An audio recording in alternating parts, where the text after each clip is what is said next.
தூமணி மாடத்து சுற்றும் விளக்கேறிய தூபம்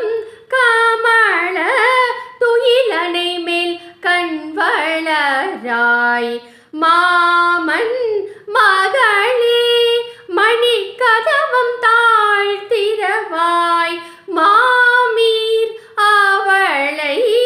எழுப்பீரோ உன் மகள்தான்